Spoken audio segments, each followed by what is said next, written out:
po ay naging matagumpay ang kanyang pagpasok sa Jerusalem, at doon po ipinakita ng mga tao kung paano ginalang at nirespeto ang Panginoong Kristo. At ang ating pong Panginoong Kristo, o narasan po ito ng Panginoong Kristo dahil sa pagkilala ng maraming tao. Pero ngayong umaga, hindi po ay natitingnan. Panahon po ng Kwaresma ang mga panahon ito, hindi po yung ating titingnan sa umagang ito, kundi yung pong ibigay sa akin na teksto na kung saan po ay matagpuan natin sa John chapter 12 verses 1 to 8. Actually po ay kung ating titingnan hanggang verse 11 o verses 11. Ang pangyayari pong ito ay pangyayari kung saan po ay ang Panginoong Kristo ay naglalakbay at malapit na po siyang ipagkanulo. At nandun po, kanina po nakita ko ang nasa program, iba po ang title na nandiyan sa program, pero iba din po ang bigay sa akin ni Pastor Andy. Sabi ko, paano kaya ito? Kung gano'n po man, kasi nabigay po sa akin ay tungkol po sa service. At yan po ay better giving for giving our best. Ano po? So, ano pa man, ang Diyos pa rin po ang nakaalam ng ating pong mensahe ngayong umaga. Ang ating pong pag-aaralan ngayong umaga ay selfless service to God. At yun po ipupokus lang natin sa verses 1 and 2 and 3. Although, matatakil po natin ang 1 to 8, pero mas bigyan po natin ng panahon o oras ang verses 2 and 3. Ang Diyos po natin ay Diyos na kung saan po ay naghahanap ng mga taong maglilingkod sa kanyang ministeryo na hindi po iniisip ang kanyang sarili kung ano ang makukuha niya, kundi ano ang mabibigay niya sa Panginoon. Ang Diyos natin ay Diyos na tumatawag para sa ministeryo. At kung ating nga pong titingnan, sabi na sa kanina, na mag-aaling na araw bago magpaskwa, si Jesus ay dumating. Nagpapakita po doon ng paglalakbay ng Panginoong Kristo sa iba't ibang lugar, at doon po ipinakita ang tatlong tao. Ang tatlong tao na kung saan po ay nakasama ng Panginoong Kristo, at ipinakita din po dito ang uri ng kanilang paglingkod. Na kung saan po ipinakita ang paglingkod nila sa iba't ibang paraan. At ito po ay nandun po sa hapag o nasa hapunan sa isang bahay. Actually po, sabi ng mga scholars, ito daw po ikapareho ng nasa account ng Matthew o ng Luke, ano po, na si Martha at si Lazaro, si Maria, and sa Matthew na kung saan po ay kay bahay ni Simon. Ganun pa man po, ang ating po tingnan kung paano po naglingkod ang mga tao ito sa harap ng Panginoon. Ang iglesia po at ang bawat sa atin ay tinatawag ng Panginoon para sa mas maganda at mabuting paglingkod. Hindi iniisip ang sarili, kundi ang Panginoon. Tayo po manalangin. Ama naming Diyos, no kaya sa lahat, ngayong umaga ay patuloy po kaming dumudulog sa iyong harapan. Patuloy na naisip po namin na makita at marinig, Panginoon, ang iyong mensahe. Panginoon, i-empty mo po ang aming puso at ang aming isipan upang handang tumanggap ng iyong mensahe ngayong umaga. At tunay po, Panginoon, marasan po namin ang iyong pagtuturo at pagpapala ngayong umaga. Sa pangalan ng Panginoong Kristo. Amen. Amen. Ang isa pong teleserye sa pag-umaga, pag 11:30, sa Channel 2 ay, ano po yan? Be careful. Ano po? Story po na isang mayaman na mayroon po siya makasama sa bahay. may katulong sa paglalaba, may katulong sa pagluto, may katulong sa pag-alaga ng bata o tutor ng bata, may driver, ano po. Sila po ay may kanya-kanyang trabaho na ginagampanan sa buong bahay para ma-please po nila ang kailang amo. Ano po. Mayroon pong tao na ang trabaho ay mag-drive lang at may tao din pong tumitingin lang sa kanila, pero lahat sila ay naglilingkod para sa kailang amo. Na hindi nagkakahilian, hindi nagkatangi ang bawat isa dahil may kanya-kanyang trabaho. Ano po? At nagiging maayos ang buong paglilingkod nila sa buong bahay. Ang gusto lang pakita doon, ang bawat isa ay may kanyang-kanyang tungkulin o trabaho o paglingkod na ginagawa para sa kayusan ng lahat. Doon din po sa iglesia, na ang mga tao ay may kanya-kanyang trabaho, may kanya-kanyang ginagawa sa iglesia. Mayroong tagalinis, may tagapagpaawit, mayroong tagapag ang nagbabible study, mayroong sa musika, at ibang ministeryo. Minsan isipin natin na mas magaling o mas mabuti ang tumatayo sa unahan kasi kita-kita siya. Minsan naman isipin ng tao, kawawa naman naglilinis. Ano po? Pero po ay nangyayari dahil sa kanya-kanyang ministeryo, simbahan. Ang ating pong titingnan ngayong umaga ay kung paano po ipinakita ng chapter 2 and verse 2 and verse 3 ang tatlong katotohanan kung paano po maglilingkod sa Panginoon.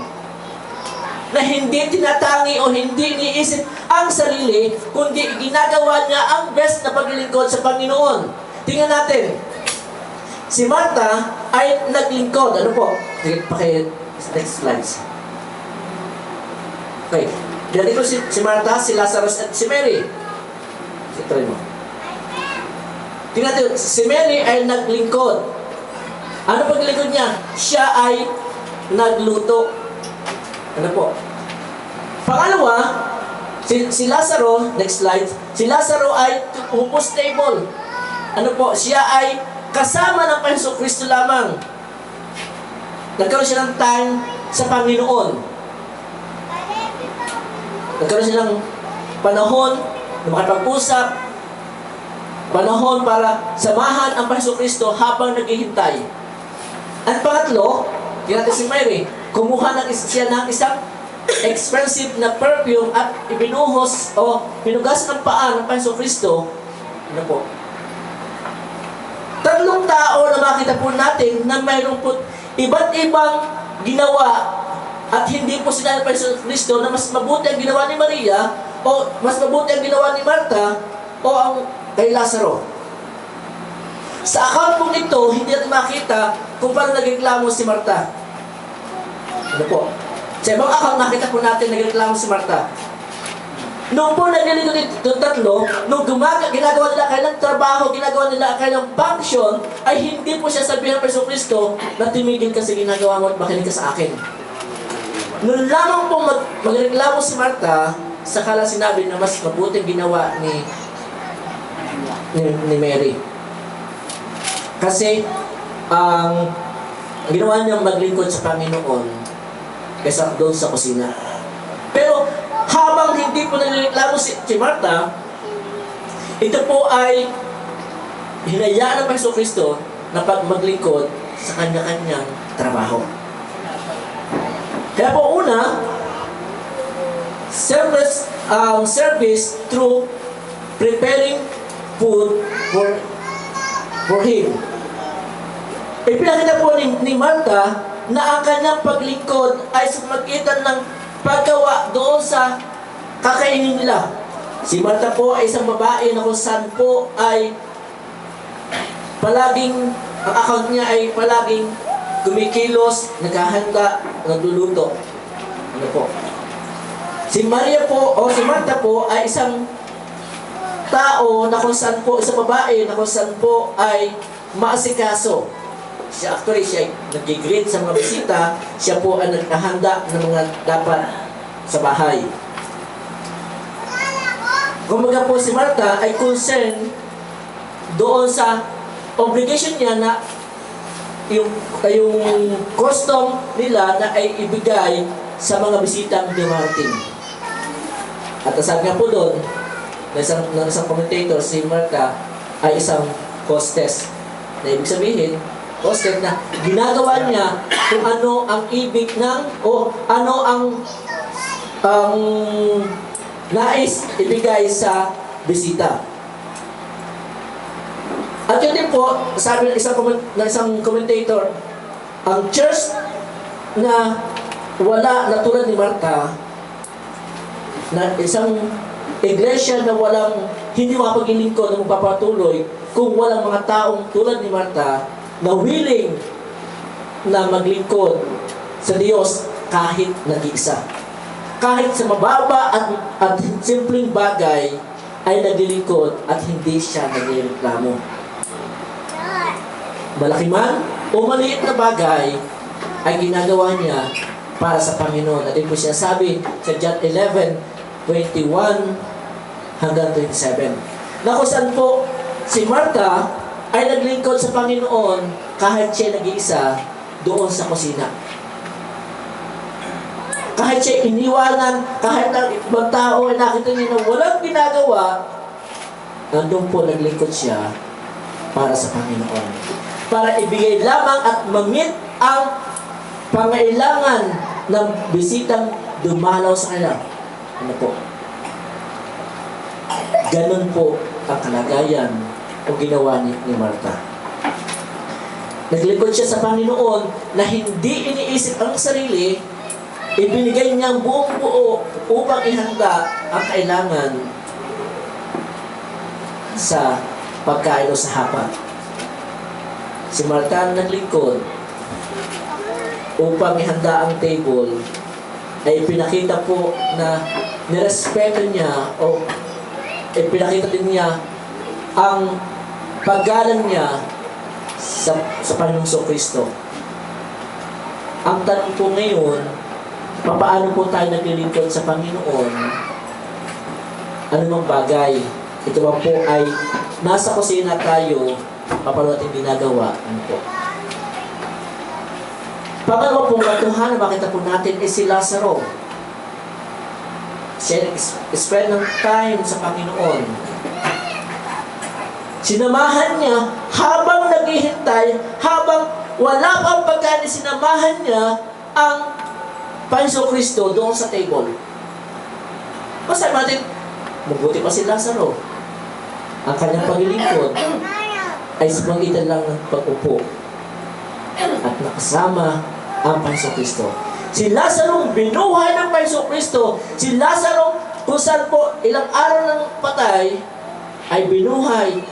At nung po dumating sila sa bahay nila, ang Panginoong Kristo pagbubulang upang makipagpintuhan.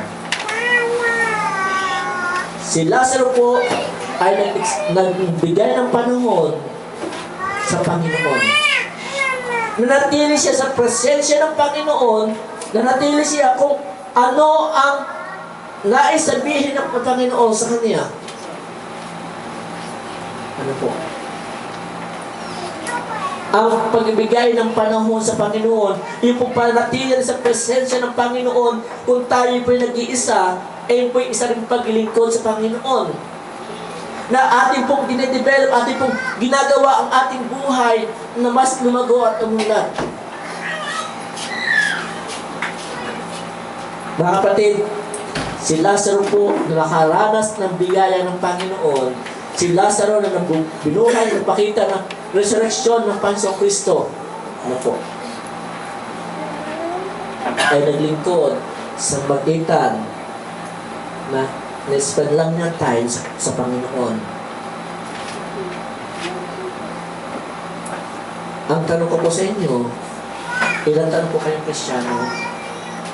Ilan na po tayong taon o ilang na buwan, ilang na taon o dekada na tayo Kristiyano? paano po natin ni-spend ang time natin sa Panginoon. Ang pagiging Kristiyano po ay hindi pahabaan lang. Hindi po mahabang taon o ilang taon tayo naging Kristiyano. Ang mahalaga po doon, kung paano po natin ginugol ang ating oras at panahon sa Panginoon. Katulad po ni Lazaro, ibigay niya kanyang oras sa Panginoon. Maraming tao, maraming Kristiyano, lagi sasabihin, wala naman akong panahon dyan na sumimba. Kayo na lang, ako ay idami natin ipanalangin. Ano po? Wala akong panahon sapagkat marami pa akong nagagawin sa bahay. Marami pang labahin, marami pang pupuntahan o may negosyo inaasikaso. Na minsan, ang prayer time, Lord, salamat po. Bow. Ano po? Yung time po natin sa Panginoon ay paano po natin ginugugol sa Kanya upang tayo po mismo ay maministeryohan ng Panginoon sa ating buhay at lumago sa ating pagkatao bilang anak ng Diyos. Walang panahon, walang oras sa paglilingkod sa ating Panginoon. O ibasahin ang Word of God ay walang panahon. Si Lazaro, nakaharap sa biyaya ng Panginoon, ay ibigay niya ang time sa Panginoon upang ipakita na mas mahalaga ang manatili sa Panginoon. Pangatlong katotohanan po, makita po natin ay sa magitan ng selfless giving or selfless service through giving resources with Him. Ano po yun? Si Mary. Si Mary po ay kumuha ng isang mamahaling pabango. Sabi nga in nurse, ang nurse po ay combination ng mahaling oil at saka ng mahaling perfume na napaka-expensive ng bagay na ito. At sabi po dito, 300 denaryo o ano natin? Verse 3.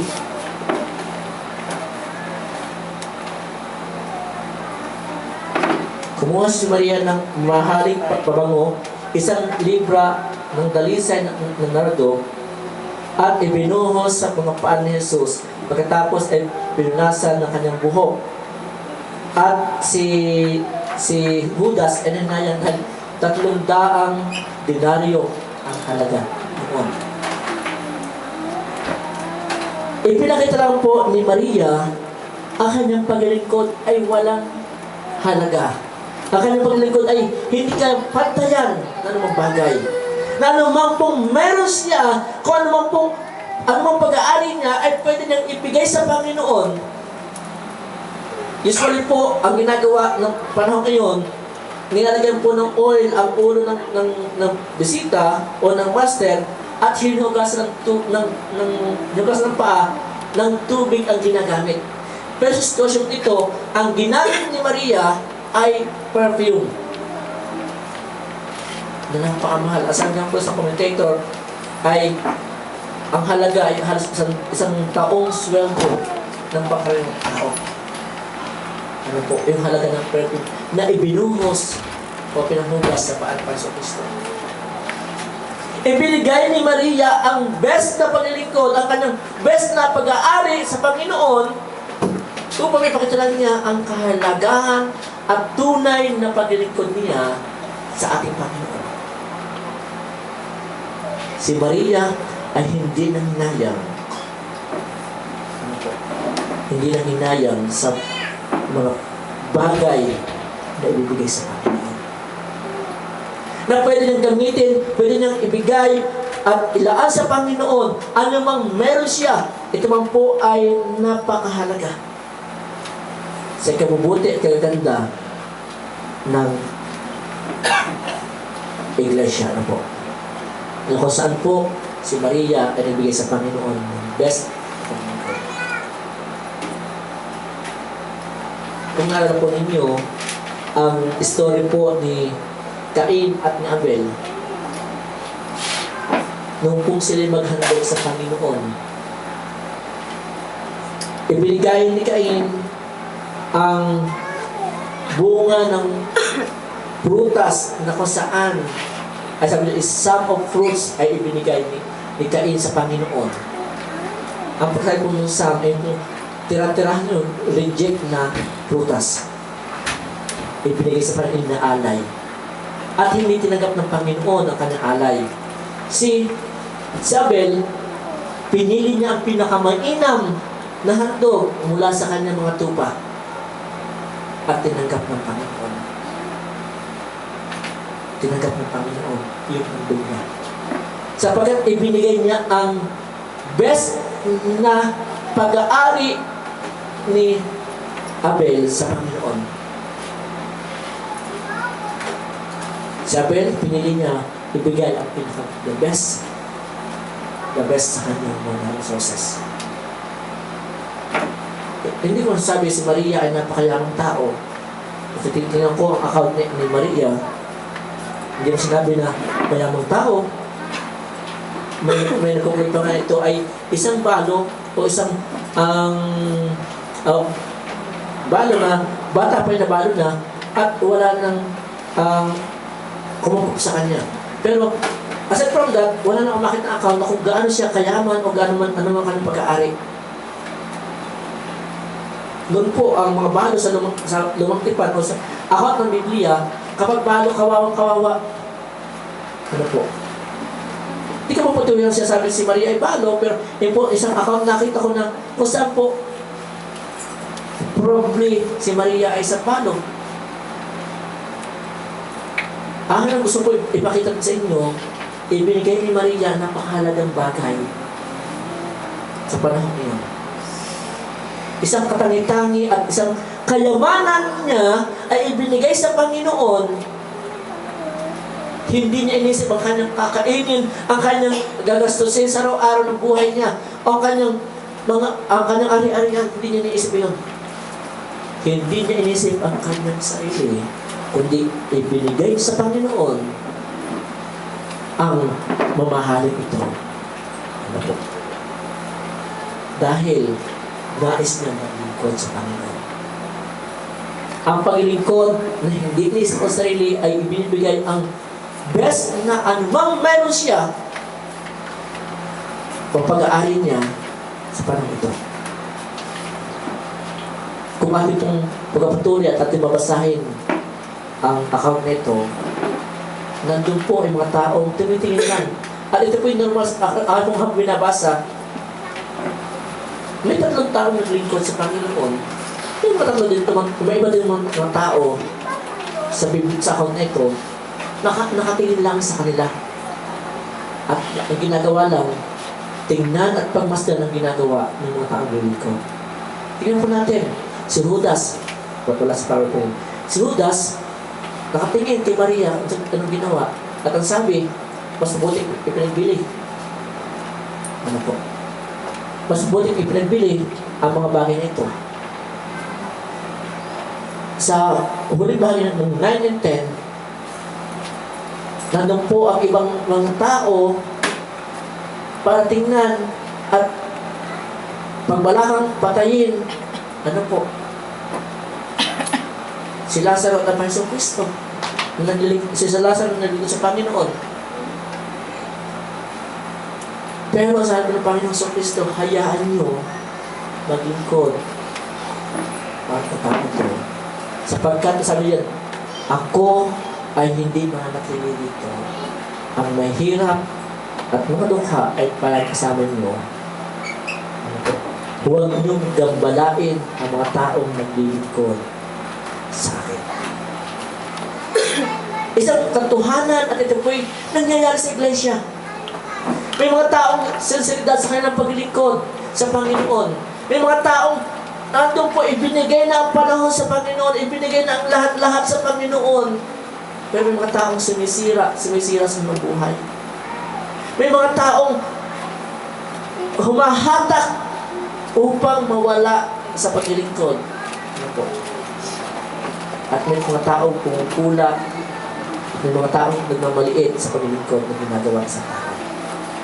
Ito po ang realidad ng iglesia. Ang iwanan po sa inyo mga kapatid, ang ating mga paglilingkod ay dapat po nating ibigay sa Panginoon ang bagay na kung saan po magawa natin. Anong trabaho ating pwedeng gawin sa Panginoon na hindi natin iniisip ang ating sarili lamang. Na hindi natin iniisip na mas mababa ang katayuan o mas mahirap o doon lang ako sa mas madaling trabaho o kayamanan lang ang gagamitin. Ano po ang ating ginagawang ministeryo sa ngayon? Anong uri ng ministeryo ang ating nirender sa panahon ito? Ito ba ay ginagawa natin dahil sa gusto natin lang sa Panginoon? Gusto natin makilala lang? O gusto nating ibigay sa Panginoon ang ating mga sarili? Ano man pong ministeryo, ano man pong paglilingkod, ano man pong ating ginagawa sa iglesia, ay gawin po natin na hindi natin iniisip kung anong makukuha natin o anong mayroon tayo o anong ibabalik sa atin. Hindi ibigay natin ang the best na paglingkod sa Panginoon. Ano po ang GMA ay maraming ministeryo na binubuksan. At sometimes, minsan po, galing ako dito, nakita ko po sa isang bulletin na kailangan ng bawat membro ay kumuha ng 2 o 3 ministeryo na po sa iglesia. At maganda po iyon. At tayo ay may ministeryo, hindi lang isa, kundi 2 o 3. At yun po lahat ng ministeryo o lang po trabaho natin kukuhanin. Maganda po yun na tayo ay may iba't ibang ministeryo sa iglesia. Ang tanong po lang natin doon, paano po natin ibibigay sa Panginoon? Paano po natin upang tayo siserve sa Panginoon? Ito ba'y may inaasahan tayo na kapalit sa ating kalagayan ito? Tayo ba ay umaasa na mapuri ng tao? Ano man pong ministeryo ng ating ginagawa ngayon, gawin po natin para sa Panginoon. Hindi po dahil nais lang natin, kaya natin yan. Tayo manalangin. Panginoon, ngayong umaga, pagpalain po kami at patuloy na ipranas sa iyong biyaya sa buhay nito. Bilang iyong mga lingkod at bilang iyong anak, pagpalain po kami, mapagligid kami na hindi po iniisip ang sarili. Huwag kaming maging selfish Panginoon sa buhay nito. Kundi ito po ibigay namin ang aming buhay dahil ito po ay tinawag sa paglingkod. Sa lahat ng Panginoon, purihin ka Ama, sa Panginoon Kristo. Amen. Magandang mga po sa mga lahat.